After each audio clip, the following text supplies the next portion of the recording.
अगर पहले स्थान में राहु है, हाँ जी, तो क्या फल देगा? आप देखना ये ऐसा इंसान ना दिमाग से बहुत तेज होगा और कैसा होगा, इसको डिसीजन लेने में थोड़ी सी कंफ्यूजन होगी। आप ये भी चेक कर सकते हैं कि जिनकी फर्स्ट हाउस में राहु है, ये लोग थोड़े से ना सेल्फिश होते हैं। इन्हें नहीं लगता कि ये सेल्फिश है, क्योंकि राहु भ्रम देता है। आप देखेंगे कि ऐसे लोग ना अपनी शादी से खुश नहीं रहते और कई बार ये डाइवोर्स तक करा देता है।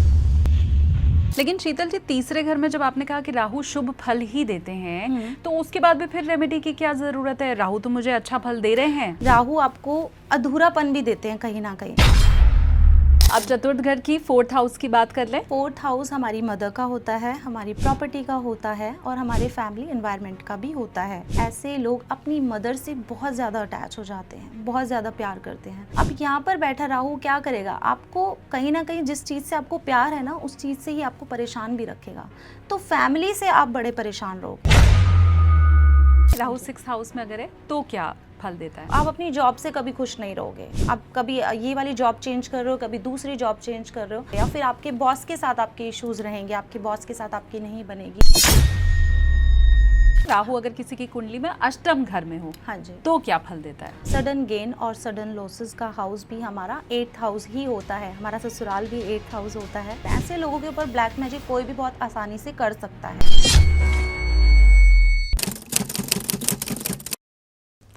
नमस्ते, प्रणाम, जय श्री कृष्ण, राधे राधे। मैं हूं आपके साथ शालिनी कपूर तिवारी और लेकर हाजिर हूं एक बार फिर से चिंतामणि एसकेटी पॉडकास्ट। शनि और राहु ये दो ग्रह जिनके बारे में सबसे ज्यादा चर्चा होती है, जिनके बारे में सबसे ज्यादा डराया जाता है और जिनके सबसे ज्यादा उपाय बताए जाते हैं। 18 मई को बहुत बड़ी खगोलीय घटना हो रही है जिसमें राहु राशि परिवर्तन कर रहे हैं। अच्छा, ज्यादातर राशि परिवर्तन जब कोई भी ग्रह करता है तो आपको ये बताया जाता है कि आपके ऊपर उसका असर क्या होगा। लेकिन बड़ी बात यह है कि ज्योतिषी साथ के साथ ये भी कहते हैं कि आपकी राशि में अगर वो ग्रह अच्छा है तो फिर अच्छा ही फल देगा, आपकी राशि में वो ग्रह खराब है तो खराब फल देगा। अब राहु का ये जो राशि परिवर्तन हो रहा है वो आपके लिए अच्छा है या बुरा है, यही आज चर्चा का विषय है। कुंडली अपनी लेकर बैठ जाइए, या अगर आपको याद है कि राहु आपकी कुंडली में किस स्थान पर बैठा है तो वो और ज्यादा मददगार हो जाएगा। राहु किस ग्रह में आपकी कुंडली में है और वो क्या फल देने वाला है, इसके ऊपर चर्चा करने के लिए मेरे साथ आज जो मेहमान चिंतामणि एसकेटी पॉडकास्ट में मौजूद हैं वो हैं मशहूर एस्ट्रोलॉजर शीतल कौशिक जी। बहुत स्वागत है आपका। नमस्ते। राहु को हर कोई अपने अपने तरह से परिभाषित करता है। कोई तो ये भी कहता है कि राहु ग्रह है ही नहीं, छाया ग्रह है, उसे हम देख नहीं सकते हैं। अगर आपके दृष्टिकोण में मैं समझना चाहूं तो आप राहु को कैसे देखती हैं? अगर मैं आपको राहु के बारे में बताऊं तो राहु एक ऐसा ग्रह है जो कि दिखाई नहीं देता, लेकिन उसका असर बहुत ज़्यादा होता है। मतलब लोग उसके नाम से डरते हैं। एक शैडो प्लैनेट है, जैसे कि आप कहीं चल रहे हो और एक परछाई, आप परछाई को देख सकते हो बट आप ये नहीं समझ सकते कि वो क्या है, मेल है फीमेल है, मतलब उसको आप समझ नहीं सकते कि वो क्या है। बट लोग ना इससे डरते हैं राहु के नाम से।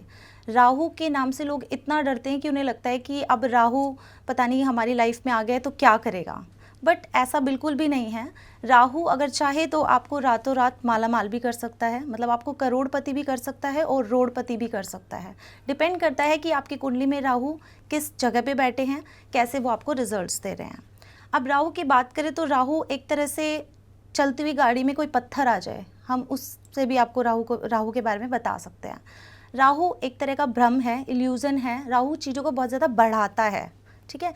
जितने भी आप लोगों को देखोगे कि जो बहुत भ्रमित रहते हैं, भ्रमित मतलब जैसे कि कोई कहेगा कि एक बच्चा है, कोई स्टूडेंट है और किसी एग्ज़ाम की वो तैयारी कर रहा है। अब वो बोलता है कि मैं इस टाइम इस बार बहुत अच्छा स्कोर कर लूँगा, मतलब ये एग्ज़ाम मेरा क्रैक हो जाएगा। तो वो भ्रम में है और उसका भ्रम कब टूटता है, जब वो एग्ज़ाम देने जाता है और उसका एग्ज़ाम क्लियर नहीं हो पाता। तो राहु आपको कहीं ना कहीं भ्रमित करता है। जब इसकी दशा आती है तो लोग सबसे ज़्यादा भ्रमित होते हैं।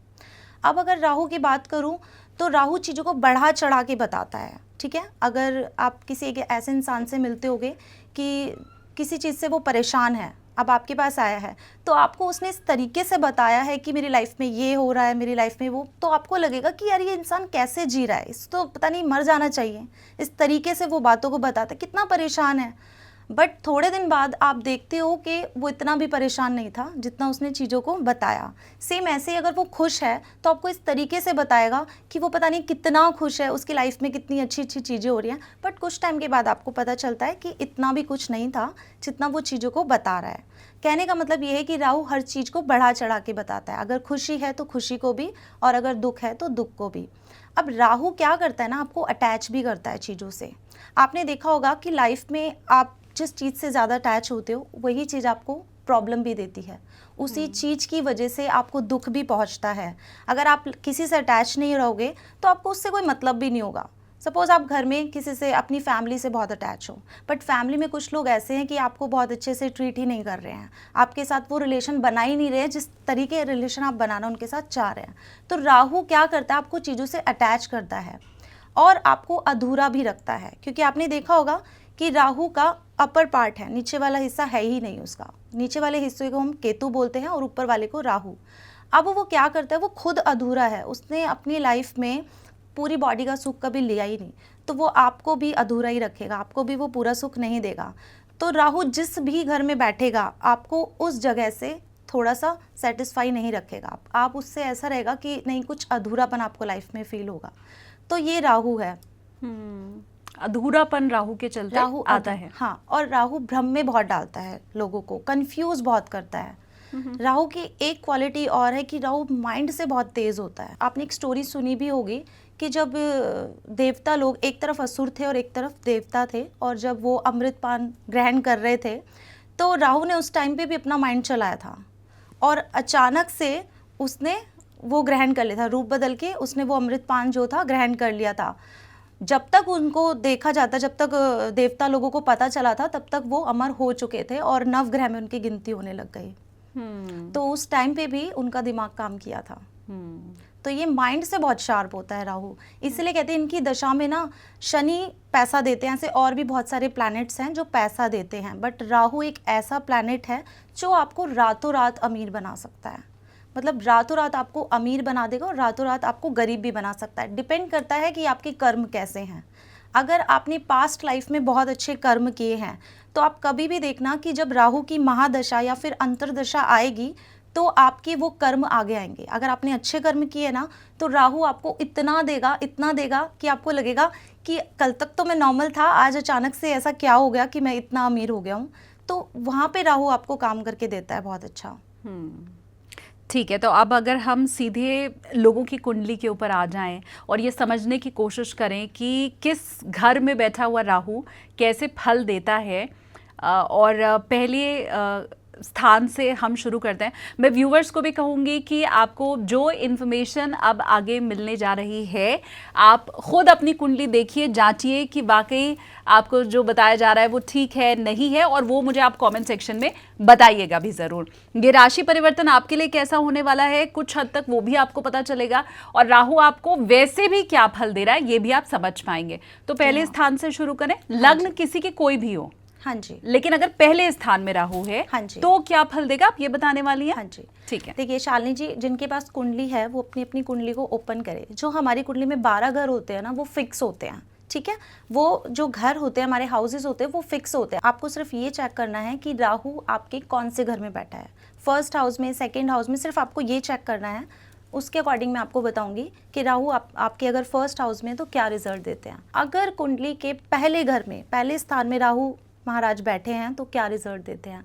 आप देखना, ये ऐसा इंसान ना दिमाग से बहुत तेज होगा, ठीक है, और कैसा होगा, इसको डिसीजन लेने में थोड़ी सी कंफ्यूजन होगी। आप ये भी चेक कर सकते हैं कि जिनके फर्स्ट हाउस में राहु है, ये लोग थोड़े से ना सेल्फिश होते हैं। इनको सेल्फिश बोला जा सकता है बहुत इजीली, बट इन्हें नहीं लगता कि ये सेल्फिश है, क्योंकि राहु भ्रम देता है, ठीक है। तो वो इस भ्रम में रहते हैं कि नहीं मैं सेल्फिश नहीं हूँ, बट कहीं ना कहीं वो सेल्फिश होते हैं। सामने वाला इंसान देख के उन्हें बोल सकता है कि हाँ ये बंदा सेल्फिश है। अब आप ऐसे लोगों को देखोगे तो ये लोग, इनको बहुत अच्छा बन के रहने का शौक होता है। एक होता है ना कूल टाइप का बंदा हो गया है, या फिर उसको बहुत अच्छे कपड़े पहनने का शौक है, अपने आप को एक हाई फाई पर्सनैलिटी का दिखाने का इन लोगों को शौक होता है। अब फर्स्ट हाउस में राहु, इसकी 7th जो दृष्टि है वो 7वें घर पे पड़ेगी, ठीक है। हर प्लैनेट की 7वीं दृष्टि जो होती है वो फिक्स होती है। अब राहु की 7वीं दृष्टि मैरिज हाउस पे पड़ेगी, आपके 7वें घर पे। तो यहाँ पे बैठा राहु आपकी मैरिज लाइफ में थोड़ी प्रॉब्लम देता है।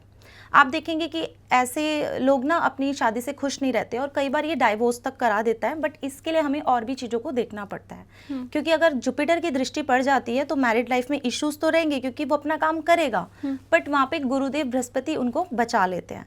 बट मैंने बहुत सारी कुंडलियों में देखा है कि जिनके फर्स्ट हाउस में राहु है उनकी मैरिड लाइफ डिस्टर्ब रहती है। अब क्या करता है, राहु चीज़ों से आपको अटैच करता है और केतु डिटैच करता है। अब फर्स्ट हाउस में राहु है, 7वीं दृष्टि उसकी पड़ी है मैरिज हाउस पे, और उसके जस्ट अपोजिट हमेशा केतु बैठे रहते हैं।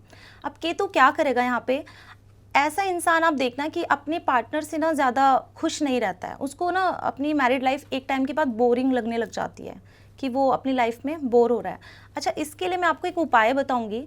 अगर ऐसा है ना तो ऐसे इंसान को चाहिए कि उनका जो पार्टनर है ना उन्हें माइंड से सेटिस्फाई रखे, क्योंकि राहु हमारा दिमाग है। अगर आप अपने पार्टनर को दिमाग से सेटिस्फाई रखोगे ना तो वो आपका रिलेशन अच्छा चल जाएगा। ऐसे लोगों को शिव जी की पूजा ज़रूर करनी चाहिए और चावल का और दूध का दान ज़रूर करना चाहिए शिव मंदिर में जाके।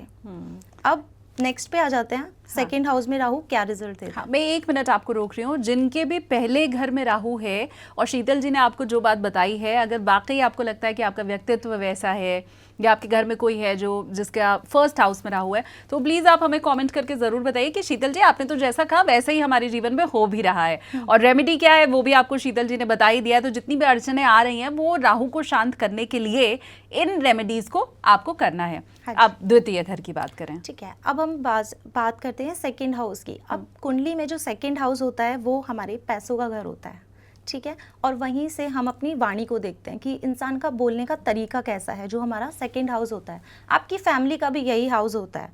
अब यहाँ पर आकर एक क्रूर प्लैनेट बैठ गया है राहु। अब ऐसे इंसान आप सोचिए कैसे बात करेगा, उसके मुंह से फिर बोली नहीं, एक तरह से गोली निकलेगी, इस तरीके से वो बात करेगा। सामने वाले ने अगर उसे कुछ कह दिया ना तो वो इंसान क्या करेगा, इस तरीके से उससे बात करेगा कि उसके कानों में से खून निकाल दे। मतलब इतनी उसकी खराब लैंग्वेज यहाँ पे हो जाती है। राहु उसकी भाषा को खराब कर देता है, उसके बोलने के तरीके को खराब कर देता है। अब मैंने आपको बताया था कि राहु है ना, जिस घर में बैठता है उस चीज़ से उसको आपको अटैच कर देता है।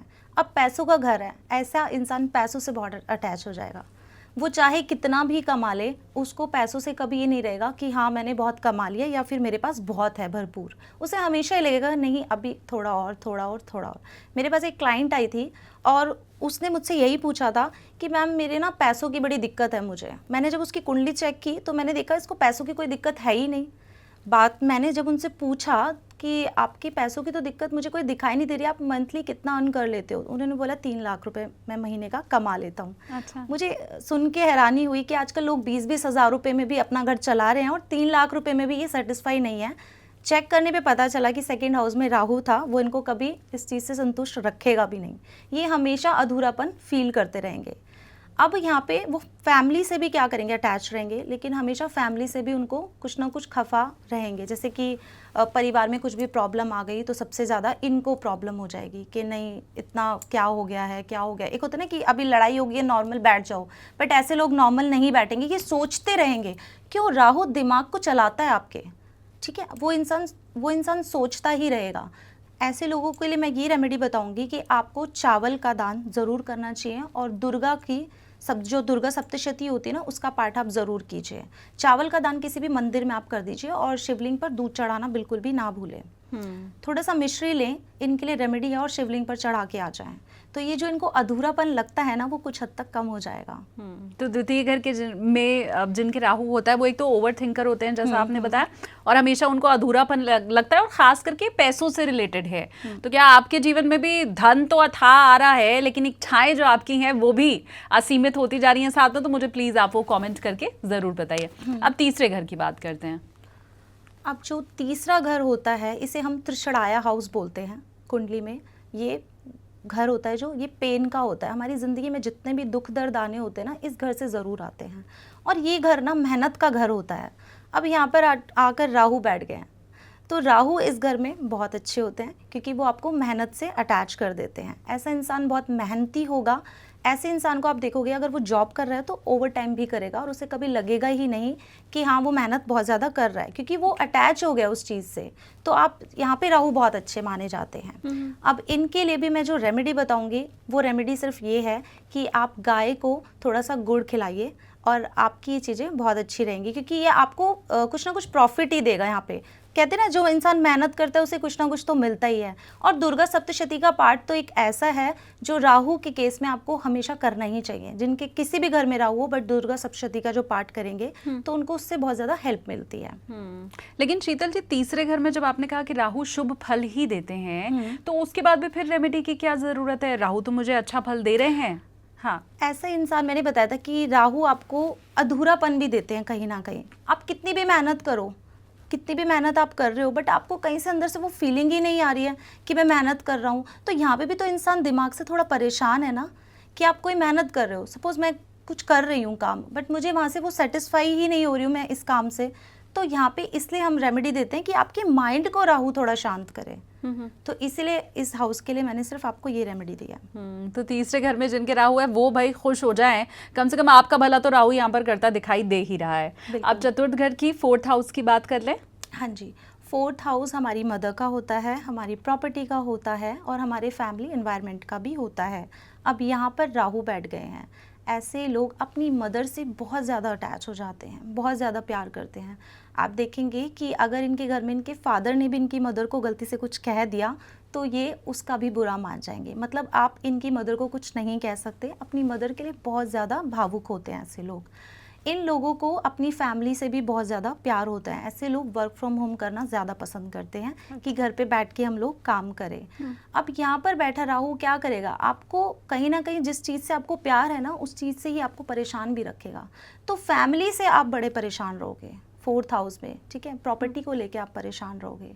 तो यहाँ पर आपको क्या करना चाहिए, माता के मंदिर में जाकर सेवा करनी चाहिए। ये उनके लिए उपाय है। कोई भी दुर्गा का मंदिर हो, किसी भी माता का मंदिर हो, वहाँ पर जाकर आप सेवा कीजिए और जितना हो सके ना अपनी मदर को रिस्पेक्ट कीजिए, ठीक है। क्योंकि मदर से ही आप अटैच हो। कई बार गुस्से में हम लोग, क्योंकि ये ना हमारी वाणी को खराब कर देता है राहु, ठीक है, दिमाग को भ्रमित कर देता है। कई बार गुस्से में हम यहाँ पर अगर अपनी मदर से गलती से भी कुछ कह देंगे तो उसका हमारे ऊपर रिजल्ट बहुत गलत आएगा। तो ये उनके लिए रेमेडी है। चतुर्थ हाउस में राहु परिवार के नजदीक भी लेके जाता है, अटैचमेंट भी बढ़ाता है और परिवार से ही दुख भी मिलता है।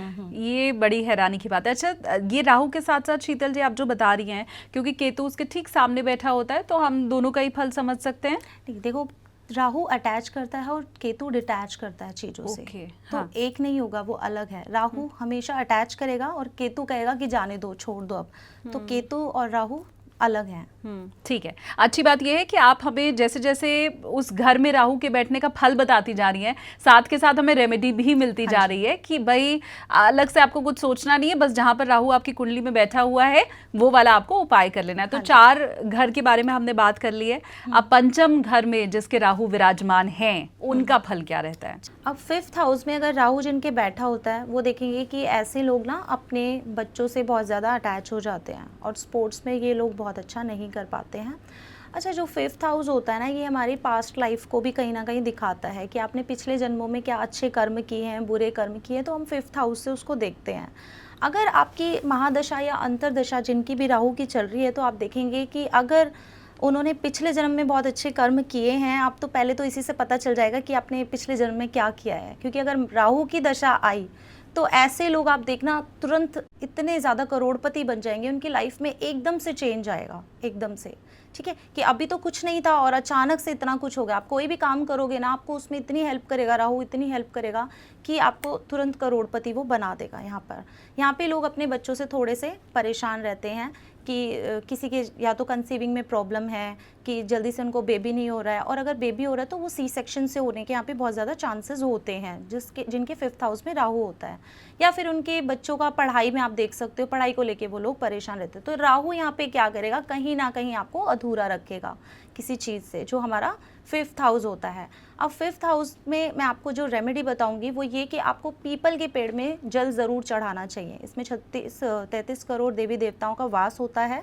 इससे आपकी जितनी भी लाइफ में दिक्कतें आ रही हैं, अपने बच्चों को लेके, अपने काम को लेके, अपनी हेल्थ को लेके, वो यहाँ पर आपकी सारी ठीक हो जाएंगी अगर आप डेली पीपल के पेड़ में जल चढ़ाते हैं। ऐसा नहीं कि आपने एक दिन चढ़ाया, उसको नियम से डेली चढ़ाइए। तो राहु यहाँ पर आपको बहुत अच्छे रिजल्ट्स देने लग जाता है। बहुत शानदार। और आपको साथ में रेमेडी भी पता चल रही है। अब छठे घर की हम बात कर लेते हैं कि राहु 6th हाउस में अगर है तो क्या फल देता है। ये जो 6th हाउस होता है हमारा रोग रिपु ऋण का हाउस होता है, हमारी जॉब का हाउस होता है। अब यहाँ पे राहु क्या करेगा आपको, आप अपनी जॉब से कभी खुश नहीं रहोगे। आप कभी ये वाली जॉब चेंज कर रहे हो, कभी दूसरी जॉब चेंज कर रहे हो, मतलब आप उससे खुश नहीं रहोगे, या फिर आपके बॉस के साथ आपके इश्यूज रहेंगे, आपके बॉस के साथ आपकी नहीं बनेगी। अब ये वाला घर हमारा जैसे कि कैसा है कि रोग रिपु ऋण का मैंने आपको बताया है। अगर आपने कहीं से 20,000 का कोई कर्ज लिया, यहाँ पे बैठा राहु आपको इतना कर्ज दिला देगा कि वो 20 लाख तक भी पहुँचा सकता है। तो यहाँ पे राहु अच्छे रिजल्ट्स नहीं देता। यहाँ पे राहु कब अच्छे रिजल्ट्स देगा, जब आप बाहर फॉरेन जाते हो या जहाँ पे आपकी जन्मभूमि है वहाँ से दूर रह के आप कोई काम करते हो, या फिर आप अपने फॉरेन क्लाइंट्स बनाते हो। अब फॉरेन से मेरा मतलब ये नहीं है कि आप अमेरिका शिफ्ट हो गए हो या फिर कहीं और हो गए हो। जहाँ पे भी आप रहते हो, जहाँ पे भी आपका जन्म हुआ है, वहाँ से 300-400 किलोमीटर कम से कम दूर होना चाहिए। तो यहाँ पे राहु आपको अच्छे रिजल्ट्स देता है। अगर आप फॉरेन से डील करते हो या वहाँ पे जाके काम करते हो तो यहाँ पे राहु बहुत अच्छे रिजल्ट्स आपको देता है। अब ये जो हाउस है ना, आपके कहीं ना कहीं दवाइयों में पैसा खर्च कराता है, जो यहाँ पे राहु रिजल्ट देता है। तो इसके लिए मैं आपको रेमेडी भी यही बताऊंगी कि आप जाकर कहीं पे भी दवाइयों को डोनेट कर दीजिए। तो जो भी आपके पैसे लगने होंगे, जो दवाइयों में, जो लोग, बहुत सारे लोगों के मेरे पास क्वेश्चंस आते हैं कि मैम दवाइयों में इतना पैसा चला जाता है, तो वहाँ पे आपका ये पैसा बंद हो जाएगा। ठीक है, तो यहाँ पे आपको दवाइयों को डोनेट ज़रूर करना है और दुर्गा सप्तशती का पाठ ज़रूर करना है आपको यहाँ पे। मैंने ज़्यादातर रेमेडीज़ में ये देखा है शीतल जी कि आप दुर्गा सप्तशती के पाठ की ज़रूर बात बता रही हैं। इसका कोई ख़ास रिलेशन राहु से? क्योंकि राहु खुद भी दुर्गा जी को बहुत मानते हैं और दुर्गा सप्तशती का पाठ करने से राहु शांत रहते हैं। ऐसे ही अगर आप सरस्वती की पूजा करते हैं तो भी राहु बहुत ज़्यादा शांत रहते हैं। अब जिन लोगों को राहु, जिनकी कुंडली में, बच्चों की कुंडली में है और वो बच्चों को किसी पढ़ाई से रिलेटेड चीज़ में परेशान कर रहे हैं, तो मैं बोलूँगी कि उनके पेरेंट्स को, उनकी मदर को 5 मिनट उस बच्चे को स्कूल जाने से पहले सरस्वती मंत्र का जाप ज़रूर करवाना चाहिए। अगर वो खुद नहीं कर सकते तो उनकी मदर करे। तो यहाँ पे भी राहु बहुत अच्छे रिजल्ट देता है। ठीक है, तो हमने 6 भाव की कुंडली की बात कर ली है। कुल 12 भाव होते हैं, तो 50% हम ऑलरेडी कवर कर चुके हैं। अब अगले जो 6 भाव बचे हुए हैं उनके ऊपर भी चर्चा कर लेते हैं। लेकिन बार बार आप लोगों को मैं यही कह रही हूँ कि शीतल जी आपको जैसे जैसे राहु के फल के बारे में बताती जा रही हैं और इसके अलावा पर्सनालिटी कैसी होगी उस शख्स की, वो भी आपको कुछ हद तक पता चली जा रहा है। तो प्लीज़ आप कॉमेंट करके हमें ज़रूर बताइए कि आपकी लाइफ में भी क्या ऐसा चल रहा है या ऐसा होता है। अब सप्तम भाव की बात कर लेते हैं। हाँ जी, 7th हाउस हमारी मैरिज का होता है, हमारे पार्टनर का होता है और हमारे बिजनेस का भी होता है। हम किसी के साथ कोई बिजनेस डील कर रहे हैं तो 7th हाउस को हम देखते हैं। अब यहाँ पे बैठा राहु क्या करेगा, आपकी मैरिज लाइफ में प्रॉब्लम क्रिएट कर देगा। लेकिन आप देखेंगे कि आपने कुछ लोग ऐसे देखे होंगे जो बेबी शो ना करने वाले होते हैं, जो अपने पार्टनर को बहुत ज़्यादा प्यार करते हैं, बट उनका पार्टनर उनसे कभी खुश नहीं रहता। क्योंकि आपने देखा होगा कि आप जिस चीज़ के पीछे ज़्यादा पड़ते हो या ज़्यादा भागते हो तो वो आपसे कुछ टाइम के बाद ना परेशान होने लग जाते हैं कि इतना भी केयरिंग नेचर नहीं होना चाहिए। ठीक है, अब ज़्यादा मीठा जहाँ पे डालोगे तो वहाँ पे कीड़े भी बहुत जल्दी आएंगे। तो वही वाली चीज़ें हैं, यहाँ पे पार्टनर आपका खुश नहीं रहता आपसे। आप अपने पार्टनर को बहुत प्यार करोगे लेकिन वो आपसे खुश कभी नहीं रहेगा। तो जितना आप प्यार करते हो उसको थोड़ा सा कम कर दीजिए अगर आप चाहते हैं कि आपकी मैरिड लाइफ थोड़ी ठीक हो जाए। तो 7वां घर आपके बिजनेस का भी होता है। अब यहाँ पे बैठा राहु, कभी भी पार्टनरशिप में आपको बिजनेस नहीं करना चाहिए, वरना आप बिजनेस से भी जाओगे और अपने पार्टनर से भी जाओगे, जो आपका बिजनेस पार्टनर है। तो यहाँ पे क्या करता है राहु, आपके पार्टनर से आपको थोड़ा सा डिटैच कर देता है। अब यहाँ पे आप देखोगे कि एक्स्ट्रा मैरिटल अफेयर होने के बहुत ज़्यादा चांसेस होते हैं आपके पार्टनर के, बट हर केस में ऐसा नहीं होता कि आप इस वीडियो को देखने के बाद सोचो कि आपका पार्टनर ऐसा करेगा। उसके लिए हमें और भी कुछ देखना होता है, बट चांसेस हैं बहुत हद तक कि आपका पार्टनर आपसे इतना परेशान हो जाता है कि वो दूसरी तरफ जाने की कोशिश करता है। उसका रीज़न ही यही है कि आप ज़्यादा उनको केयरिंग दिखा रहे हो, केयरिंग नेचर दिखा रहे हो, जिससे कि वो बहुत ज़्यादा परेशान हो गया है और वो आपसे अब दूरी बनाना चाहता है। तो यहाँ पर आपको मैं यही बोलूँगी कि आप शिव पार्वती जी की पूजा ज़रूर कीजिए और उनका रुद्र अभिषेक ज़रूर कीजिए। तो यहाँ पे राहु आपकी मैरिड लाइफ को सही कर देगा। अति सर्वत्र वर्जेत ये कहा जाता है, तो अति का प्रेम और स्नेह भी, जैसा शीतल जी बता रही हैं कि 7वें घर में अगर आपका राहु होगा तो वो आपकी परेशानी की जड़ बनेगा। अब 8वें घर की बात कर लेते हैं। राहु अगर किसी की कुंडली में अष्टम घर में हो, हाँ जी, तो क्या फल देता है? 8वें घर के नाम से ना लोग थोड़ा डर जाते हैं। ये हमारा मृत्यु भाव भी होता है। सडन गेन और सडन लॉसेस का हाउस भी हमारा 8th हाउस ही होता है, हमारा ससुराल भी 8th हाउस होता है। और यहाँ पर आप देखेंगे कि राहु अगर बैठ गया है ना, तो आपको किस तरीके के रिजल्ट देंगे, आपकी सोच से थोड़ा परे होंगे। आपने देखा होगा कुछ लोग ऐसे होते हैं कि सर में भी दर्द हो गया ना थोड़ा सा, तो बोलते हैं कि मुझ पे किसी ने कुछ करा दिया है, मुझ पे शायद कोई जादू टोना हो गया है।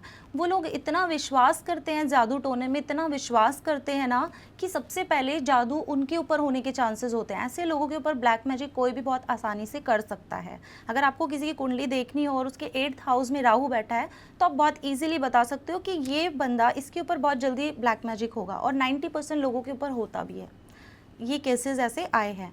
अब ये ब्लैक मैजिक में इंटरेस्टेड होता है, तो ये ब्लैक मैजिक में इंटरेस्टेड होने के साथ साथ जैसे ज्योतिषी विद्या हो गई, जैसे कि न्यूमरोलॉजी हो गई, एस्ट्रोलॉजी हो गई, या कोई भी तरीके का ऐसा काम होगा उसमें इंटरेस्टेड होता है। और ये बहुत अच्छा एस्ट्रोलॉजर भी बनता है जिनके 8th हाउस में राहु होता है, क्योंकि ये रिसर्च कराता है। ठीक है, आप जितने रिसर्च करोगे, अब एक एस्ट्रोलॉजी है वो कितनी है, आप उसको कभी, उसका एंड ही नहीं है, आप जितना पढ़ोगे उतना कम है आपके लिए। तो सेम इसमें बैठा राहु आपको बहुत अच्छा एस्ट्रोलॉजर बनाता है। यहाँ पर बैठा राहु आपको सडन गेन भी दे सकता है और सडन लॉसेस भी दे सकता है। 8th हाउस में बैठे हुए राहु के लिए जो मैं आपको रेमेडी बताऊंगी वो है, आपको राहु के बीज मंत्र का जाप करना है। ओम भ्राम भ्रीम भ्रोम से राहवे नमः, इस मंत्र का आपको जाप करना है। और हाँ, तिल के तेल का ज़रूर दान करना है आपको यहाँ पर। तो आपको ऐसी जो ब्लैक मैजिक से रिलेटेड प्रॉब्लम है ना, वो आपकी दूर हो जाएगी, आपके ऊपर कोई जल्दी से जादू टोना नहीं कर पाएगा। तो इसके लिए शीतल जी, आपने बताया कि 8वें घर में अगर राहु होता है तो आप एक अच्छे ज्योतिषी भी बन सकते हो। आपकी कुंडली में 8वें घर में है राहु? नहीं, मेरी कुंडली में 9th हाउस में राहु है। अच्छा, लेकिन हम जो बड़े ज्योतिषियों को देखते हैं, या उधर ज्योतिष की तरफ रुझान होता है ऐसे शख्स का। ठीक है, अब 9वें घर की तरफ आगे बढ़ते हैं। हाँ जी, 9th हाउस हमारे कर्म का होता है। ठीक है, आप जितना भी यहाँ पर बैठ के, ये हमारे पितरों का हाउस भी होता है। जितने भी हमारे पितरों को हम देखते हैं वो 9th हाउस से देखते हैं। हमारे फादर का भी होता है, हमारे टीचर का होता है और हमारे गुरुओं का भी होता है। अब राहु बैठ के यहाँ पे क्या करेगा, आपको आपके फादर से बहुत ज़्यादा अटैच कर देगा, लेकिन कहीं ना कहीं आप ऐसा देखेंगे कि आपके फादर से आप कहीं ना कहीं जो चाहते हैं ना वो आपको नहीं मिल पा रहा है। ठीक है, तो कहीं ना कहीं आपको, वो कहते हैं ना, अधूरापन आपकी लाइफ में, फादर को लेके आपकी लाइफ में अधूरापन रहेगा। जैसे कि आपने अभी मेरा पूछा था, तो मेरे 9th हाउस में राहु है और मैं अपने फादर से बहुत ज़्यादा अटैच हूँ, बट अधूरापन ये है कि मेरे फादर बहुत कम उम्र में ही चले गए थे। तो यहाँ पर देखने को ये मिलता है कि आपकी लाइफ में उस चीज़ की वो कमी रखता है, बट आप सबसे ज़्यादा अटैच भी उन्हीं से होते हो। और ये सच है कि कहीं ना कहीं अगर मैं आज भी नाम भी सुनती हूँ ना, तो मेरे को ऐसा लगता है कि बस अब सब कुछ यहीं पे स्टॉप हो गया है। बट उसके बाद हमें अपने आप को ठीक करना होता है, क्योंकि राहु आपका दिमाग ही तो ख़राब करता है ना, तो आपको उस चीज़ से बाहर निकलना है। अगर आप नहीं निकल पाओगे तो आप लाइफ में कुछ कर ही नहीं पाओगे, आपको वो रोक देगा। बट अगर आपको समझ आ गया कि आपको ये चीज़ नहीं, ये तो सिर्फ एक, ये तो लाइफ है। ठीक है, लाइफ में अप डाउन्स चलते रहते हैं, अगर आप उस चीज़ को समझ गए ना, तो आप ज़िंदगी में आगे बढ़ जाओगे। तो यहाँ पे राहु ये करता है। अब यहाँ पे राहु पितरों का भी कहते हैं ये घर होता है, तो आपको कहीं ना कहीं स्पिरिचुअल चीज़ों से आपको बहुत ज़्यादा अटैच कर देगा, आपको पूजा पाठ से बहुत ज़्यादा अटैच कर देगा। आप कभी संतुष्टि नहीं हो पाओगे, आपको ऐसा लगेगा नहीं अभी थोड़ी सी कमी है मुझे पूजा पाठ में, अभी मेरी और कमी है, मुझे और करना है, ऐसा आपको लगेगा। तो यहाँ के लिए जो रेमेडी है मैं ये बताऊँगी कि आपको अपने पितरों के लिए हर अमावस्या को या तो पिंडदान करें या फिर उनके नाम का तर्पण करें, वो ज़रूरी होता है। और अगर ये भी नहीं कर सकते तो आप गौशाला में जाकर उनके नाम का थोड़ा सा दान ज़रूर कीजिए। ठीक है, गऊ को काउ फीडिंग ज़रूर कराइए। यहाँ पर आप बैठो और एक टाइम कभी भी, जब भी आपका मन करे, अमावस्या को कर लीजिए। अमावस्या बहुत अच्छा दिन होता है, किसी पंडित को घर पे बुलाकर अच्छे से उनको खाना खिलाइए और उन्हें दान दक्षिणा दीजिए। तो यहाँ पर बैठा राहु जो आपकी लाइफ में किसी चीज़ को लेके प्रॉब्लम आ रही है वो वहाँ पे ख़त्म कर देगा। और ऐसा आपको एक अमावस्या को नहीं करना, आप ऐसा हर अमावस्या को कीजिए। अब यहाँ पे क्या होता है ना कि 9th हाउस में अगर राहु बैठा है ना, तो अक्सर मैंने देखा है कि अगर आप पूजा पाठ करते हो तो आपकी लाइफ में अगर कोई प्रॉब्लम आनी होती है ना, तो राहु उस चीज़ से आपको बचा लेता है, क्योंकि आप पूजा पाठ कर रहे हो। यहाँ पे आप राहु को सेटिस्फाई कर देते हो। देखिए शालिनी जी, क्या होता है ना, हमारे प्लैनेट्स कभी भी अच्छा या बुरा रिजल्ट नहीं देता, ये हम पे डिपेंड करता है कि हम उनको कैसे संतुष्ट करते हैं। सपोज़ आप किसी घर में रह रहे हो, ठीक है, अगर आप अपने घर में अपनी जैसे आजकल मदर इन लॉ है, सबके इश्यूज़ रहते हैं मदर इन लॉ से, बट अगर आप उन्हें खुश रखते हो तो क्या आपके साथ कोई ऐसा इशू होगा? नहीं होगा ना। सेम प्लैनेट्स का है, हस्बैंड वाइफ में इश्यूज़ क्यों होते हैं? इसीलिए होते हैं। बट आप एक दूसरे की जो कमी है उसको पूरा कर देते हो तो आपकी लाइफ में वो इश्यूज़ नहीं होते। सेम प्लैनेट्स का है, आप जो वो चाहते हैं उसको फुलफिल कर दो तो आपकी लाइफ में प्रॉब्लम आएगी ही नहीं, चाहे वो राहु है या फिर वो शनि है। और उपाय तो हमें खैर मिलता ही जा रहा है साथ के साथ। 9 घर की हमने बात कर ली है शीतल जी, अब मात्र 3 घर बचे हैं, 10वां, 11वां, 12वां। तो 10वें स्थान में जिसके राहु है वो कैसा होता है? जो हमारा 10वां घर होता है वो शनि का घर होता है। यहाँ पे आप अपने कर्म से जुड़ जाते हो, ठीक है। तो कहते हैं ना शनि आपके कर्म का देवता है, जैसा कर्म करोगे वैसा आपको रिजल्ट यहाँ मिलेगा। और राहु की और शनि की ना दोस्ती होती है, ठीक है। तो कभी भी राहु शनि की राशि में आपको गंदे रिजल्ट्स नहीं देता, तो यहाँ पे भी वो आपको गलत रिजल्ट नहीं देगा। अब यहाँ पे राहु आपको क्या करेगा, आपके काम से बहुत ज़्यादा अटैच कर देगा, कर्म से बहुत ज़्यादा अटैच कर देगा। तो यहाँ पे आपको सिर्फ क्या करना है ना, अपने कर्म अच्छे करने हैं। आप अपने कर्म अच्छे करो तो यहाँ पे राहु आपको कोई भी ख़राब रिजल्ट नहीं देगा, चाहे वो हेल्थ है, चाहे आपकी जॉब है, आपकी लाइफ में कुछ भी प्रॉब्लम है। आपको सिर्फ क्या करना है, रेमेडी, शनि मंदिर में जाना है और शनिवार के दिन सरसों के तेल का दान करना है और 1 मुट्ठी काले तिल लेकर आपको शनिदेव पर चढ़ाने हैं। फिर यहाँ पे बैठा राहु आपको इतना ज़्यादा अच्छा रिजल्ट देगा कि आप लाइफ में जो भी चाहोगे, और उसकी दशा चल रही है तो आप देखो आपको कैसे रातों रात दिला देता है। और राहु के लिए तो कहते ही हैं कि वो, आपने भी अभी कई बार बताया कि अर्श से फर्श पे, फर्श से अर्श पे ले आने में माहिर होते हैं। हाँ जी। अब 2 स्थान और बचे रह गए, 11वां और 12वां। 11वें घर के लिए अमूमन शीतल जी यही कहा जाता है कि ये तो धन का और समृद्धि का स्थान है, इच्छाओं का है। ये हमारी जितनी भी हमारी इच्छाएं होती हैं वो 11वें घर से आती हैं। और ये हमारे दोस्तों का भी होता है, हमारे रिलेटिव्स का भी होता है। ये वाला जो घर होता है 11वां, और हमारे बड़े भाई बहन का भी यही घर माना जाता है। अब यहाँ पे बैठे राहु क्या रिजल्ट देंगे, आप वैसे तो घर में आराम से बैठे होंगे, ऐसे लोग ना आप देखोगे घर में आराम से बैठे होंगे, लेकिन जैसे इनके यार दोस्त आएंगे ना तो फटाक से उठ के उनके साथ चले जाएंगे। यह राहु यहाँ पे दोस्तों से बहुत अटैच कर देता है, आपके रिश्तेदारों से आपको बहुत अटैच कर देता है। आपके घर में जितने रिश्तेदार आएंगे आप उतना खुश रहेंगे कि हाँ मेरे घर में आज रिश्तेदार आए हैं तो मुझे बहुत अच्छा लग रहा है, आप उनकी आओ भगत भी बहुत अच्छे से करेंगे। अब यहाँ पे बैठा राहु आपको कहीं ना कहीं परेशान किस चीज़ से करेगा, आप किसी से बहुत अच्छी दोस्ती निभाना चाहते हैं बट वो दोस्त आपको धोखा दे गया है, तो यहाँ पे बैठा राहु आपको दोस्तों से थोड़ा सा परेशान कर सकता है। लेकिन यहाँ पे अगर आप अपने दोस्तों के साथ मिलके कोई काम स्टार्ट करते हैं ना तो वो बहुत आगे तक जाएगा। जिसको कहते हैं, कई बार मेरे पास क्वेश्चंस आते हैं कि पार्टनरशिप में हम कोई काम कर सकते हैं, तो अगर जिनके 11th हाउस में राहु बैठा है ना तो उन लोगों के लिए पार्टनरशिप में काम करना बहुत अच्छा होता है।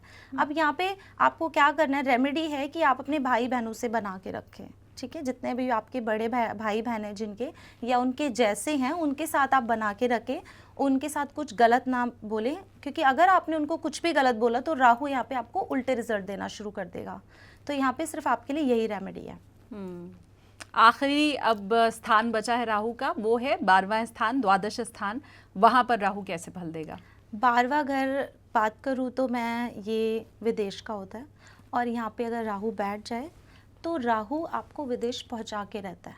ये लगा लो 99% चांसेस होते हैं कि ऐसा इंसान विदेश जाना चाहता है, या तो वो शिफ्ट हो चुका होता है या फिर अगर वो नहीं हुआ तो उसके माइंड में हमेशा ये चल रहा होता है कि मुझे जाना है, और उसके लिए फ़ायदेमंद भी वही होता है। अगर जिनके 12th हाउस में राहु है और वो वहीं से काम कर रहे हैं जहाँ पे उनकी पैदाइश है, तो देखना वो बिल्कुल उनका कुछ अच्छा नहीं चल रहा होगा, फाइनेंशियली प्रॉब्लम भी उनको बहुत रहेगी। बट जैसे ही वो फॉरेन कंट्री में जाके शिफ्ट हो जाते हैं तो उनको एकदम से पैसों की जो दिक्कत है उनकी लाइफ से ख़त्म हो जाएगी और उनकी लाइफ बहुत अच्छी हो जाएगी। यहाँ पे बैठा राहु कहीं ना आपका खर्चा भी कराता है, तो यहाँ पे खर्चों का ये घर है, तो वो खर्चा आपका बीमारियों में या किसी चीज़ में लगे, इसके लिए मैं आपको एक बहुत अच्छा तरीका बताऊंगी कि आपको थोड़े लॉन्ग ट्रिप करनी चाहिए। ये रेमेडी है आपके लिए कि अगर जिनके 12th हाउस में राहु है उन्हें लंबे लंबे ट्रिप मारने चाहिए, चाहे वो आप 1 साल में मारें, चाहे वो आप 6 महीने में जाएं, आपको घूमने ज़रूर जाना चाहिए। तो वो पैसा आपका एक बुरी जगह ना लग के एक अच्छी जगह लग जाएगा, यहाँ पे राहु को आप सेटिस्फाई कर दोगे। तो 12 राशि वाले 12 स्थान पर राहु जिनके बैठा है, राशि नहीं लेकिन अलग अलग स्थान पर आपकी कुंडली में कहाँ राहु है, उससे मुझे लगता है अब लोग भी जान जाएंगे और खुद थोड़ा थोड़ा समझने भी लग जाएंगे कि अच्छा ठीक है कुंडली ऐसे देखी जाती है। शीतल जी, अब अगर हम बात करें, क्योंकि 18 मई को राहु का राशि परिवर्तन है, वो कुंभ राशि में जा रहा है। अभी तक तो कुंभ राशि वाले परेशान हैं ही कि शनि की 7.5 चल रही है, अब वो जैसे धीमे धीमे खत्म होने की ओर आई है, तो अब राहु महाराज आ जा रहे हैं कुंभ राशि में। हाँ जी। तो ये क्या कुंभ वालों के लिए चिंता का विषय है? उनकी परेशानी क्या राहु बढ़ाने वाले हैं इस राशि में आके? देखिए 18 मई 2025 को राहु मीन राशि से कुंभ राशि में आ जाएंगे। अब मीन राशि गुरुदेव की राशि है। अब ये एक राक्षस प्लैनेट है एक तरह से, ठीक है। ये मांस मदिरे का सेवन करने वाला प्लैनेट है और अब तक वो बैठे थे गुरु की राशि में, ठीक है। अब वहाँ पे गुरु कैसे हैं, जो कि दाल रोटी खाने वाले हैं, ठीक है। अब वहाँ से वो आ रहे हैं कुंभ राशि में, जो कि शनिदेव की राशि है। शनिदेव का और इनका दोस्ती है आपस में, तो यहाँ पे ये बहुत अच्छे रिजल्ट्स देने वाले हैं। क्योंकि आप खुद देखिए, आप एक ऐसी जगह बैठे थे जहाँ पे आप बिल्कुल कंफर्टेबल नहीं हो, आपके हिसाब से वहाँ पे सब कुछ नहीं चल रहा था, तो आप वहाँ पे रिजल्ट भी ऐसे ही दोगे। तो अभी तक आपने देखा होगा कि राहु रिजल्ट अपने थोड़े अप डाउन दे रहा था, कभी अच्छे कभी बुरे, बहुत अच्छे रिजल्ट्स वहाँ पे नहीं दिए थे। शेयर मार्केट में भी लोगों ने काफ़ी लॉस देखा होगा क्योंकि राहु मीन राशि में थे। अब शनि की राशि में बैठ गए हैं, ऊपर से 7.5 भी चल रहे हैं, जिसे हम उतरती हुई ढैया बोलते हैं, अभी वो फेज उसका चल रहा है। और ऊपर से राहु देव यहाँ पर आ गए हैं। राहु यहाँ पे बहुत अच्छे रिजल्ट्स देने वाले हैं, इतने कि जो कुंभ राशि वाले हैं ना वो खुश हो जाएं, क्योंकि वो मालामाल होने वाले हैं। अब वो क्या करेंगे ना, जो चीज़ वो सोच रहे थे अब उस पर वो काम भी करना शुरू करेंगे, क्योंकि शनि और राहु दोनों एक साथ आ गए। अब इसमें क्या होता है, शनि देव क्या कराते हैं, मेहनत, और राहु पैसा देता है। तो शनि यहाँ पे ये दोनों रिजल्ट देगा कि वो संघर्ष भी कराएंगे और आपको पैसा भी देंगे। तो ये बिल्कुल नहीं है कि उनको डरने की ज़रूरत है। कुंभ राशि वालों के लिए बहुत अच्छा टाइम है, बहुत ग्रोइंग टाइम है। वो जितनी मेहनत करेंगे, जितना वो अच्छा करेंगे, उतना उनको पैसा भी यहाँ पे मिलने वाला है। चलिए, तो कुंभ राशि वालों के लिए तो ये बड़ी अच्छी खबर हो गई, खुशखबरी आपको अब मिल चुकी है। तो मेहनत भी आपको करनी है, पैसा भी आपको मिलने वाला है, और ये तो सबसे सुखद स्थिति रहती है मुझे लगता है शीतल जी। इसके बाद तो टेंशन की कोई बात ही नहीं है। कोई दूसरी राशि वाले तो ऐसे नहीं है जिन्हें डरने की जरूरत है? देखिए शालिनी जी, जो राहु है, मैंने आपको बताया था कि आप अब किसी भी प्लैनेट को थोड़ा सेटिस्फाई कर देते हो ना, तो वो आपको बुरे रिजल्ट नहीं देते। और डिपेंड करता है कि हमारी कुंडली के घर में कैसी स्थिति में राहु बैठे हैं, कैसे प्लैनेट्स के साथ बैठे हैं, ठीक है। तो वो सब तो कुंडली देख के हम पता लगाते हैं। बाकी अगर आप अपना कर्म अच्छा करो, क्योंकि शनि देव तो कर्म के देवता है, वो जज हैं, तो ये वकील हैं, तो इनका तो काम ही ये है कि आप अच्छे कर्म करोगे ना, तो आपको राहु कहीं पे भी डिस्टर्ब नहीं करने वाले। और कुंभ राशि को तो बिल्कुल नहीं करने वाले, तो उन्हें डरने की तो बिल्कुल भी ज़रूरत नहीं है। एक बात अभी कही आपने शीतल जी कि हम किसी भी ग्रह की शांति के लिए या उन्हें प्रसन्न करने के लिए अगर वैसे कर्म कर देते हैं तो फिर कोई भी ग्रह हमें परेशान नहीं करता है। राहु की अगर मैं खास करके बात करूं तो हमें किस मंत्र का जाप करना चाहिए, या राहु को हम कैसे प्रसन्न कर सकते हैं, वो उपाय या वो मंत्र आपसे मैं जानना चाहती हूँ जो कोई भी कर सके। मतलब उसमें कुछ स्पेसिफिक ना हो, मैं भी कर पाऊँ, आप भी कर पाए, मेरा जो भी व्यूअर देख रहा है वो उस मंत्र का जाप कर सके या उस कार्य को कर सके। देखिए मैं आपको एक ऐसा मंत्र देती हूँ जो सिंपल है, और आपको राहु का बीज मंत्र है ये, इसको कोई भी जाप कीजिए। राहु का जितना भी अगर आपके ऊपर थोड़ा प्रकोप आने वाला है या दुष्ट प्रभाव आने वाला है, तो सिर्फ उस मंत्र का जाप करने से वो खत्म हो जाएगा, ठीक है। तो वो मंत्र है ओम भ्राम भ्रीम भ्रोम से राहवे नमः। आप इस मंत्र का जाप कीजिए, शनिदेव की पूजा ज़रूर कीजिए, और जितना हो सके काले कपड़ों का दान कीजिए, काले तिल का दान कीजिए, और शनि मंदिर में हर शनिवार को जाना बिल्कुल भी ना भूले। तो राहु का जो भी आपको जिन लोगों को डर लगता है कि राहु हमें गलत रिजल्ट देंगे, वो देना बंद कर देंगे। और दुर्गा सप्तशती मैंने आपको बताया ही था कि दुर्गा की पूजा करने से राहु शांत रहते हैं, दुर्गा जी की। मुझे लगता है राहु की जब हम चर्चा कर रहे हैं शीतल जी, तो काल सर्प योग की चर्चा करना भी बहुत ज़रूरी हो जाता है, क्योंकि बीते कुछ सालों में मुझे लगता है 90 का दशक जब ख़त्म होने वाला था, उसके बाद ही ये टर्म बहुत ज़्यादा पॉपुलर हुआ। बहुत से ऐसे लोग हैं जिनका ये भी कहना है कि काल सर्प तो कुछ होता ही नहीं है। हमारे पहले के जितने भी ग्रंथ हैं या जहाँ भी ज्योतिष का उल्लेख किया गया, वहाँ पर काल सर्प का कभी भी उल्लेख नहीं हुआ है। तो ये कहने वाले भी कुछ लोग हैं। तो काल सर्प योग को आप कैसे देखती हैं? क्या वाकई अगर किसी की कुंडली में है काल सर्प योग, तो मतलब अब तो जीवन उसका खत्म ही है, कुछ नहीं कर सकता, ऐसे होता है क्या? नहीं, देखिए, मानो तो सब है शालिनी जी, ना मानो तो कुछ भी नहीं है, ठीक है। ये कुंडली जो ज्योतिष बनाई है, ये हमारे भले के लिए बनाई है, ताकि हम लोगों को एक रास्ता दिखा सके और उन्हें गाइड कर सके कि आप ये चीज़ कीजिए। अब हमारी अगर दुख है तो सुख भी है, ये बात मानते हो, दिन है तो रात भी है, तो मानने के ऊपर है सारी चीज़। हमारी कुंडली में सब कुछ है, प्लैनेट्स अच्छे भी हैं, बुरे भी हैं, बट डिपेंड करता है कि आपके कर्म कैसे हैं। अगर आप अपने कर्मों को अच्छा कर लेते हो ना, तो प्लैनेट्स भी आपके अच्छे ही रिजल्ट देने लग जाते हैं। ये बात मानते नहीं हैं कुछ लोग, लेकिन मैं इस चीज़ को बहुत मानती हूँ। मैंने अपनी लाइफ में ये पर्सनल एक्सपीरियंस किया हुआ है। अब अगर हम कालसर्प दोष की बात करें तो मैं कहती हूँ कालसर्प दोष ना बहुत लोगों की कुंडली में है, बहुत लोगों की, और इसके रिजल्ट भी बहुत ख़राब होते हैं। मैं आपको बताती हूँ, जिन लोगों के पास आप देखना जो हमेशा सब कुछ होते हुए भी ना दिमाग से परेशान रहते होंगे, उनकी कुंडली में कालसर्प दोष आपको ज़रूर मिलेगा, ज़रूर। जब राहु केतु होते हैं ना, सारे प्लैनेट इनके बीच में आ जाते हैं तो कालसर्प दोष बन जाता है, ठीक है। एक प्लैनेट एक तरफ रह जाता है और बीच में ये सारे प्लैनेट्स आ जाते हैं। तो यहाँ पर क्या करता है, अधूरापन, आप हमेशा परेशान रहोगे। आप कोई भी पढ़ाई कर रहे हो, कोई तैयारी कर रहे हो, उस चीज़ में आपका वो सक्सेसफुल नहीं हो पाएगा। कहने का मतलब है आप सक्सेसफुल नहीं हो पाओगे किसी चीज़ में, आप अपनी लाइफ में हमेशा दुख दर्द को ही देखोगे। ऐसे लोगों को सपने में बहुत बुरे बुरे सपने भी आते हैं। जिन लोगों को बहुत सपने आते हैं उनकी कुंडली में भी मैंने अक्सर देखा है कि कालसर्प दोष होता है, और जिनकी कुंडली में कालसर्प दोष होता है उनको सपने में कभी ना कभी तो सांप ज़रूर दिखाई देता है, सांप ज़रूर दिखाई देता होगा उन्हें, या फिर वो उनको ऐसा लगेगा कि उनके पीछे सांप भाग रहा है, ऐसा भी होता है और वो डरते हैं इस चीज़ से। अच्छा। इसकी पूजा करानी बहुत ज़रूरी है, लेकिन अगर आप लोग नहीं करा सकते या जो लोग मानते नहीं इस चीज़ को, मैं उनको सिर्फ इतना बोलूँगी कि नाग पंचमी के दिन आप शिव मंदिर में जाकर सिर्फ रुद्र अभिषेक ज़रूर कीजिए शिवलिंग का, और अगर डेली बेसिस पे हर मंडे को कर सकते हो तो भी इस प्रॉब्लम से आपको कुछ हद तक राहत मिल सकती है। अब यहाँ पे राहु का और कालसर्प दोष का आपने मुझसे कनेक्शन पूछा, तो यहाँ पे राहु भी एक क्रूर प्लैनेट है, ऊपर से कालसर्प दोष आ गया है, ठीक है। अब राहु जिस भी प्लैनेट के साथ बैठता है ना, उसको ग्रहण लगा देता है, ठीक है। तो यहाँ पे उसको बढ़ा देगा, ये उस चीज़ को बढ़ा देगा। राहु इतना हिस्सा है आपका ऊपर का, ठीक है। एक इंसान कालसर्प दोष से परेशान था, ऊपर से राहु की दशा आई, वो और भी ज़्यादा उस चीज़ को फेस करेगा।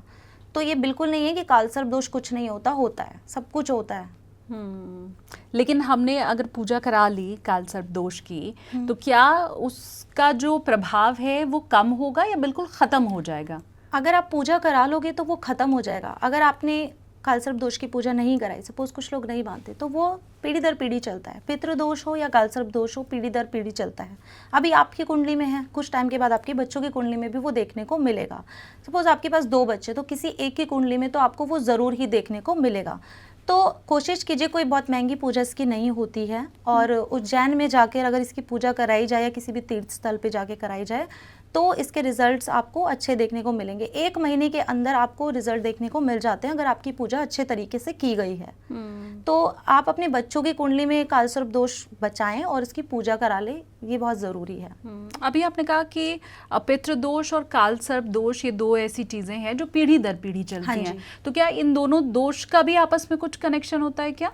देखिए, ये जो पितृ दोष है, ये मैंने आपको बताया हमसे हमारे बच्चों पे, फिर उनसे उनके बच्चों पे, पीढ़ी दर पीढ़ी चलता है। अब जैसे पितृ दोष की अगर मैं बात करूं, तो हमारे पितृ कहीं ना कहीं संतुष्ट नहीं होते, ठीक है। आपने देखा होगा आजकल रोड एक्सीडेंट्स हो जाते हैं, या फिर अभी कोविड में बहुत सारे लोग गए हैं, तो उस तरीके से हम उनका कुछ कर ही नहीं पाए जो हमें करना चाहिए था। और आजकल लोग बाहर फॉरेन कंट्रीज़ में शिफ्ट हो गए हैं, अपने पितरों को नहीं ज़्यादा पूछते हैं, तो वो क्या होते हैं ना, वो कहीं ना कहीं हमसे रुष्ट हो जाते हैं, ठीक है। तो ऐसे में जब जाके हमें पितृ दोष लग जाता है, कहीं ना कहीं वो हमसे खुश नहीं रहते। पितरों का खुश होना बहुत ज़्यादा ज़रूरी होता है हमारे जीवन में। कहते हैं भगवान से पहले आप पितरों को पूछो, ठीक है। पितृ खुश होने आपके बहुत ज़्यादा ज़रूरी हैं। अगर पितृ खुश है ना, तो आपको लाइफ में किसी चीज़ को प्रॉब्लम फेस करनी ही नहीं पड़ेगी, ये मैं गारंटी ले रही हूँ, क्योंकि आपके पितृ हैं, आपको हर चीज़ से बचाते हैं, ठीक है। बड़ों का आशीर्वाद अगर आपको मिलता है, कहते हैं ना, अगर माँ बाप की ब्लेसिंग्स आपके ऊपर है तो कितनी भी बड़ी प्रॉब्लम क्यों ना आ जाए, आप उससे ईजिली निपट सकते हो। तो सेम ये भी है। तो ये आपको अपने पितरों के लिए दान पुण्य ज़रूर करना चाहिए, और जिनकी भी कुंडली में पितृ दोष हैं उन्हें पूजा ज़रूर करानी चाहिए। उसका एक पूरा प्रोसेस होता है, पिंडदान करके पूरा करते हैं वो, और ये एक किसी नदी के घाट पे किया जाता है जो कि पवित्र नदी होती है, उसके घाट के पास ही किया जाता है। आजकल लोग मंदिरों में करा रहे हैं, मंदिरों में कभी पितृदोष की पूजा नहीं होती, ठीक है, वो आपको सिर्फ बेवकूफ़ बनाते हैं, पैसे खाते हैं। पितृदोष की अगर आप पूजा करोगे तो किसी तीर्थ स्थल पे जाके करोगे, किसी पवित्र नदी के घाट के पास जाके करनी होती है, और आपको 1 महीने में उसका रिजल्ट मिल जाता है। अब आप देखो बहुत सारे लोगों में आप देखोगे कि वंश वृद्धि रुक जाती है जिनकी कुंडली में पितृदोष होता है। अच्छा। हाँ, वंश वृद्धि रुक जाती है, या फिर उनकी फैमिली में आप देखोगे कि सिर्फ लड़कियां ही लड़कियां हो रही हैं, किसी लड़के का जन्म नहीं होता। क्यों नहीं होता? देखो, लड़कियां शादी करके ससुराल चली जाती हैं, जो लड़का होता है वही कहते हैं ना, हमारे एक बेटा ही पिता का सब कार्य निभाता है, ठीक है, तो इसीलिए वो वंश वृद्धि को रोक देते ताकि आपके कोई काम ही ना हो पाए। तो इसकी पूजा कराइए। मेरी एक क्लाइंट थी, उसको बहुत टाइम से कंसीव नहीं हो रहा था, कुंडली देखी थी तो पितृदोष था, जैसे ही पूजा कराई थी 3 महीने के अंदर उन्हें कंसीव हो गया था। तो 1 महीने में ही आपको रिजल्ट दे देते हैं पूजा कराने के बाद, क्योंकि आपने उन्हें खुश कर दिया। यही एक बात आपको बताती हूँ, मेरे जो इन लॉज हैं वो बहुत ज़्यादा पूजा पाठ करते हैं, मतलब इतनी पूजा पाठ करते हैं कि मैं उनसे देख के सीखती हूँ कि कभी मैं इतना कर सकती हूँ। हमेशा बहुत दान पुण्य करना, तीर्थ स्थल पे जाना, सब कुछ वो करते हैं। आप बिलीव नहीं करोगे कि मेरी लाइफ में ऐसा ऐसा हुआ है कि मेरे पास कोई प्रॉब्लम आनी होती है ना, मुझे बाद में पता चलता है वो प्रॉब्लम पहले ही ख़त्म हो चुकी होती है, बाद में मुझे लगता है ओ गॉड बच गए। तो मुझे कहीं ना कहीं ऐसा लगता है कि जो हमारे पेरेंट्स कर रहे हैं ना वो हमें मिल रहा है। तो आप करते हो तो आपके बच्चों का भी भला होता है इसमें। तो लाइफ में आपको बड़ी बड़ी प्रॉब्लम से बचा लेती हैं चीज़ें। इसके अलावा शीतल जी, मैंने ये भी सुना है कि राहु जिसके ख़राब होते हैं उनके ऊपर ब्लैक मैजिक बहुत आसानी से किया जा सकता है, या सॉफ्ट टारगेट सबसे ज़्यादा ब्लैक मैजिक का वो होते हैं, क्या ऐसा है? हाँ जी, बिल्कुल है। आप जिस चीज़ को ज़्यादा अपनी तरफ अट्रैक्ट करोगे तो वो चीज़ तो आपकी तरफ ज़्यादा आएगी ही ना। तो राहु जिनके, अब मैंने आपको बताया था, अभी तो मैंने आपको 8th हाउस में बताया था, बट जिनकी दशा चल रही होती है ना राहु की, या जिनके 1st हाउस में भी राहु होता है, तो आप देखना ऐसे लोगों के ऊपर ये लगा लो 90% चांसेस होते हैं कि ब्लैक मैजिक होता है, ठीक है। ब्लैक मैजिक में ये नहीं कह रही कि किसी ने कर दिया है या फिर कुछ है, ऐसे लोगों का जो ऑरा होता है बहुत बहुत वीक हो जाता है, ठीक है। वो लोग जिस चीज़ को ज़्यादा सोचते हैं, अब ये यूनिवर्स है, आप देखो ये हमें देने के लिए है, आप इससे पॉजिटिव मांगो या फिर नेगेटिव, वो आपके ऊपर डिपेंड करता है कि आप उससे क्या मांग रहे हो। सपोज आप कोई पॉजिटिव चीज़ मांग रहे हो, जिसको हम मैनिफेस्टेशन वर्ड भी यूज़ करते हैं, ठीक है। और मैनिफेस्टेशन मैं एस्ट्रोलॉजी में भी सबको बताती हूँ कि बहुत ही पावरफुल होती है, आप इससे जो चाहे वो कर सकते हैं। तो राहु का काम है हमको माइंड से घुमा देना। अब ऐसा अगर कोई इंसान है जो बहुत सोच रहा है मेरे ऊपर ये हो गया है, मेरे ऊपर वो हो गया है, तो आप देखना उसके पास ज़रूर होगा, आज नहीं तो कल ज़रूर होगा, ठीक है। अब वो कहीं पे भी जाएगा। मैंने देखा, मेरी एक क्लाइंट थी, वो मुझे बोल रही थी मैम पता नहीं ऐसा क्यों होता है मेरे साथ कि मैं रात को सो नहीं पाती, ठीक है, मुझे ऐसा लगता है कि मेरे आसपास परछाई घूम रही है, और जब भी मैं कहीं जाती हूँ ना और मुझे कहीं शमशान घाट दिख जाता है तो मेरी नज़र उस पर ज़रूर जाती है। मतलब मैं उसको ऐसे देखती हूँ कि वो जब तक ख़त्म नहीं हो जाता है ना, मैं उसको देखती रहती हूँ। मैंने उनको बोला कि आप ऐसा क्यों करते हो? आप उस चीज़ को अट्रैक्ट कर रहे हो ना अपनी तरफ, अगर आप उस चीज़ को अपनी तरफ अट्रैक्ट करोगे तो वो तो आपकी तरफ आएगी। आप शमशान भूमि को देख रहे हो, वहाँ पे पता है कैसी एनर्जीज होती हैं, आप उस चीज़ को देख रहे हो, बुला रहे हो, तो वो आपकी तरफ आएगी। मैंने आपको बताया था कि इस दुनिया में सब कुछ है धरती पर, तो आप अच्छा अट्रैक्ट करोगे तो अच्छा आएगा, बुरा करोगे तो बुरा। अब सपोज किसी की राहु की दशा चल रही है, ठीक है, अब ऐसा इंसान बहुत ज़्यादा काले जादू के बारे में सोच रहा है, या फिर वो काले जादू के बारे में सीखना भी अगर उसने शुरू कर दिया ना काला जादू, तो वो ऐसे चुटकियों में सीख जाएगा। मैंने बोला था बहुत अच्छा एस्ट्रोलॉजर बनता है, लेकिन वो काले जादू को भी बहुत अच्छे से सीख सकता है। तो ये हमारा राहु की दशा है, राहु का काम है हमें भ्रमित करना। अगर आप चाहो तो अच्छी चीज़ों को अपनी तरफ लेके आओ, चाहो तो बुरी चीज़ों को अपनी तरफ लेके आओ, ये डिपेंड हम पे करता है। तो इससे बचने के लिए, मतलब काला जादू आप जैसे कह रही हैं, वो क्या उनका भ्रम होता है कि मेरे ऊपर कोई काला जादू कर रहा है या किसी ने नज़र लगा दी है, या वास्तविकता में ऐसा रहता है? ये कैसे आप लोग पता लगाते हैं? पहले उनका भ्रम होता है और फिर वो सच हो जाता है, ऐसा होता है। आप उसको माइंड में लेते हो, सोचते हो, जो लोग किसी के माइंड में सपोज आया कि कहीं मेरे को नज़र तो नहीं लग गई, या फिर मुझ पे किसी ने कुछ करा दिया, या फिर मेरा कहीं पे पैर आ गया, लेकिन थोड़ी देर के बाद वो सोचता है ऐसा कुछ नहीं होता, सब मेरा दिमाग का फितूर है, तो वो लोग तो बच जाते हैं, ठीक है। और जो लोग सोचते ही रहते हैं, सोचते रहते हैं और किसी किसी के पास जाते हैं, मेरा ये कर दो, मेरा वो कर दो, आप जैसी जगह जाओगे आपको वैसी एनर्जीज आपको वहाँ से मिलेगी ना। तो ये आजकल बहुत चल गया है जादू टोना तंत्र मंत्र, क्योंकि लोग वहाँ पे भागते भी बहुत ज़्यादा हैं। आप अच्छी जगह किसी मंदिर में क्यों नहीं जाते हैं लोग, मंदिर में जाइए, जादू टोना बाबाओं के पास चले जाते हैं, वहाँ पे वो क्या करते हैं, आपके ऊपर होती एक चीज़ है, आपको 4 बता देते हैं। और कई बार तो मैंने ऐसे केसेस भी देखे हैं कि होता कुछ नहीं है, वहाँ जाने के बाद उल्टा उनके ऊपर कर देते हैं ताकि इंसान हमारे पास दोबारा आए। तो आपको इन चीज़ों से बचना है। आप जैसा सोचेंगे ना, ये जो हमारा दिमाग है ना, सब हमारे दिमाग का खेल है। आप अच्छा सोचोगे तो आपके पास अच्छा आएगा, आप बुरा सोचोगे तो बुरा आएगा। तो चाहे राहु की दशा हो या किसी की दशा हो, मेरा सिर्फ एक सिंपल सा बोलना आपको ये है कि आपको नेगेटिव सोचना ही नहीं है, तो नेगेटिव एनर्जीज भी आपके पास नहीं आएंगी। अब हमारे घर में ना बहुत तरह के लोग आते हैं, आपने कभी भी देखा होगा, हर किसी की एनर्जी अलग होती है। किसी के आने से आपको बहुत अच्छा लगता है, किसी के आने से नहीं लगता है, फिर जिस जगह पे आप बैठे हो वहाँ की भी एनर्जीज अलग अलग होती है। डिपेंड करता है कि आप कैसे इंसान से ज़्यादा देर कनेक्ट कर रहे हो। अगर आपको कभी भी लगे ना कि कोई ऐसा इंसान है जिसको देख के, क्योंकि ये हमारी जो दिमाग है ना वो सब कैच कर लेता है, अगर आपको कभी भी लगता है ना कि आप किसी इंसान के साथ बैठे हो और आपको वहाँ पे अच्छा नहीं फील कर रहा, तो मैं कहती हूँ वहाँ से तुरंत उठ के चले जाओ, क्योंकि वो आपको नेगेटिविटी की तरफ लेके जाएगा। तो ये हम पे डिपेंड करता है। रेमेडीज़ की जब हम बात करते हैं, क्योंकि आज भी आपने बहुत सारी रेमेडीज़ दी हैं लोगों को राहु की, तो उसमें लोग रत्नों का भी जिक्र करते हैं कि आप ये रत्न पहनिए, तो उनका जीवन में कितना प्रभाव है, या राहु से जुड़ी हुई अगर रेमेडी के तौर पे मैं पूजा करती हूँ, या अगर मैं उससे जुड़ा हुआ कोई रत्न पहन लेती हूँ, तो दोनों में से आप किसे ज़्यादा बेनिफिशियल मानती हैं या आपको लगता है कि होना चाहिए?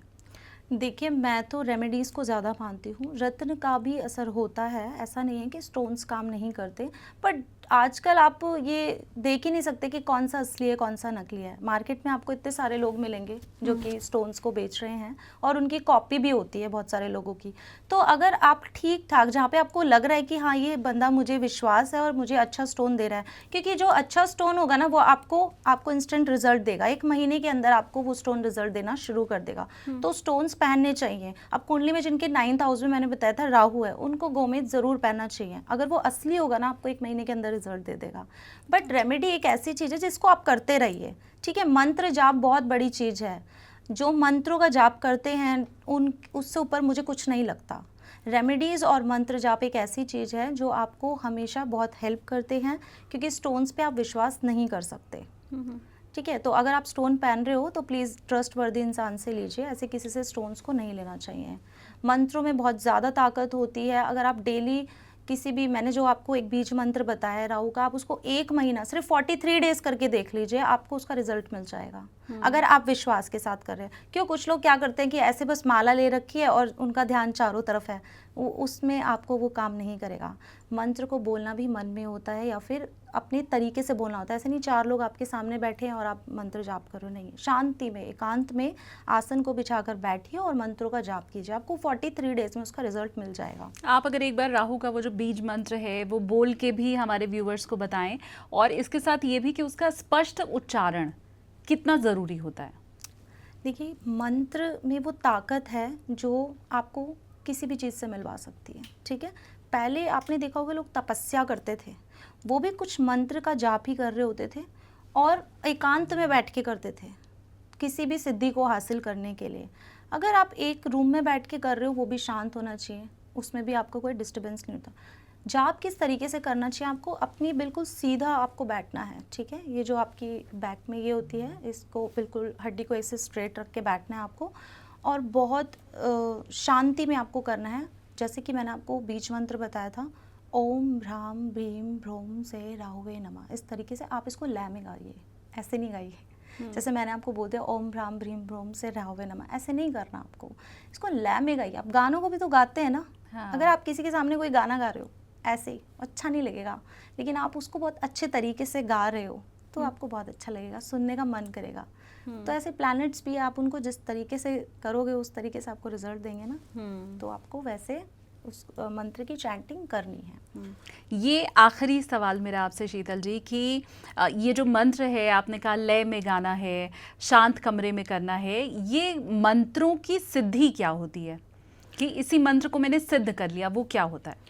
देखिए, किसी भी मंत्र को अगर आप सिद्ध कर लेते हो ना, तो बार बार आपको उस मंत्र को, आप सपोज एक ही बार आपको सिद्ध करना है उस मंत्र को। देखिए शालिनी जी, सिद्धि की बात में अगर आपको बताऊँ ना, तो हमें किसी भी मंत्र को या फिर चालीसा को ना सिद्ध करना पड़ता है पहले, ताकि वो आपको काम करे। एक हनुमान चालीसा एक ऐसी चालीसा है जो अपने आप में कि सिद्ध है, बाकी चालीसाओं को आपको सिद्ध करना पड़ता है। हनुमान चालीसा का आप अगर डेली एक बार भी पाठ करते हैं तो उसका दोबारा आपको पाठ करने की कोई ज़रूरत नहीं है। वो आप अगर कोई संकल्प ले रहे हो तो आपको करना पड़ता है कि मैं 11 दिन का कोई संकल्प ले रही हूँ, मेरी ये विश है और ये पूरी हो जाए, तो आप करेंगे। अदरवाइज़ आपको कोई ज़रूरत नहीं है, वो आपको रिजल्ट देती है। बट अगर जैसे आपने दुर्गा सप्तशती का पाठ किया है, या फिर दुर्गा चालीसा है, या फिर ये मैंने आपको मंत्र बताया अभी, राहु का बीज मंत्र है, इसको अगर आपको सिद्ध करना है तो आपको क्या करना है, अपने हाथ में थोड़ा सा पानी लीजिए और आपको बोलना है कि मैं इस मंत्र को सिद्ध करने जा रही हूँ, और उस पानी को जहाँ पे आप बैठे हैं सिर्फ वहीं पर ज़मीन पर छोड़ दीजिए। और इस मंत्र की आपको चैंटिंग कितनी बार करनी है, कम से कम 5100 बार आपको करनी है। तो अच्छा। वो हर कोई नहीं कर पाता। और अगर आप 5100 बार एक बार में ना करके डेली कीजिए, चाहे आप 2 माला कर रहे हैं, चाहे आप 3 माला कर रहे हैं, उसको डेली कीजिए, फिर वो मंत्र आपका सिद्ध हो जाएगा। अब सिद्ध होने के बाद क्या करेगा, जब आप उसको एक बार भी पढ़ेंगे ना, तो आपकी लाइफ में अचानक से आपको चेंज दिखेगा। जो भी प्रॉब्लम्स आ रही थी वो ठीक हो जाएंगी आपकी, क्योंकि वो मंत्र आपने सिद्ध कर लिया है। तो सिद्ध करना भी ज़रूरी होता है। बट ऐसा नहीं है कि मैंने आपको एक बार बोला है तो 108 बार आप पढ़ेंगे तो उसका कोई रिजल्ट नहीं आएगा। बिल्कुल आएगा। वो तब होता है जब हमें कोई अपना कोई काम करवाना होता है, तब हम सिद्धि करते हैं किसी चीज़ की, कि आपका कोई काम है और वो नहीं हो रहा है, बहुत टाइम से अटका पड़ा है, तो उसके लिए आप वो सिद्ध करते हो चीज़ों को। बहुत शुक्रिया शीतल जी। उम्मीद मैं यही कर रही हूँ कि आपकी जितनी भी बताई रेमेडीज़ हैं वो सब हमारे व्यूवर्स करेंगे। बहुत सारे हमें कमेंट भी मिलेंगे कि हाँ भाई, जैसा आपने बताया हमारा राहु उसी घर में बैठा हुआ है और वैसे ही फल लगभग दे रहा है।